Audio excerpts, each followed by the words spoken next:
రేపు మా పిల్లలకి ఇంతకంటే మంచి కెరీర్ ఎక్కడ దొరుకుతది? వేరే ఫీల్డ్‌లో ఏమైనా ఉందా? అని వెతుక్కునేటువంటి పరిస్థితి ఉంది.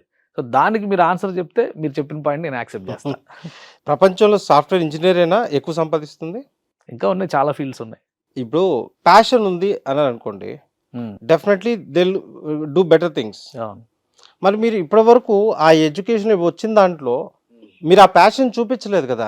నేను మంచి సాఫ్ట్‌వేర్ ఇంజినీర్ అవుతా అనుకున్న వాళ్ళు మీరు ముందు నుంచి ఏం చూపించి ఉండాలి? మీరు ఇంతవరకు ప్రూవ్ చేయలేదు కదా.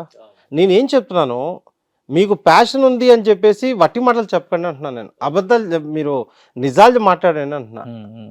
సో, వాళ్ళని వాళ్ళు వెనకుండి భ్రమపరచుకోవద్దు. వెనకుండి లేదు నాకు చాలా పెద్ద ప్యాషన్ ఉంది దీంట్లో అంటే, హ్మ్. మరి ఇప్పటివరకు ఎకడమిక్స్లో ఏం చేస్తున్నావు అని అడుగుతున్నా. ఓకే. సో నేను ఇక్కడ ఈ ప్రాక్టికల్గా మాట్లాడేది ఏంటి అంటే, ఎవరినో ఉద్ధరించడానికి కాకుండా మిమ్మల్ని మీరు ఉద్ధరించుకోవడానికి రైట్ కెరియర్ని చూస్ చేసుకోమని చెప్తారు. రైట్. వట్టి కంప్యూటర్ సైన్స్ వెనక ఉరకకుండా there are other sectors. Okay. Sir మనం మాట్లాడుకుంటే మెకానికల్, హ్మ్. ఎలక్ట్రికల్, హ్మ్. రైట్, సివిల్, హ్మ్. అదేవిధంగా మనం కెమికల్, హ్మ్. ఈ సెక్టర్స్లో గత 10-15 సంవత్సరాల నుంచి అటువైపు వెళ్ళక బోల్డ్ అంత షార్టేజ్ వచ్చింది సార్. ఓకే. మీరు రేపు పొద్దున ఈ కోర్సెస్ కనుక చదువుకొని బయటికి వెళ్తే మీరు జాబ్తో బయటికి వెళ్ళే అవకాశం ఉంది. అవకాశం లేని దగ్గర వెళ్ళి లైన్లో ఎందుకు నుంచుంటున్నారు అంటున్నా.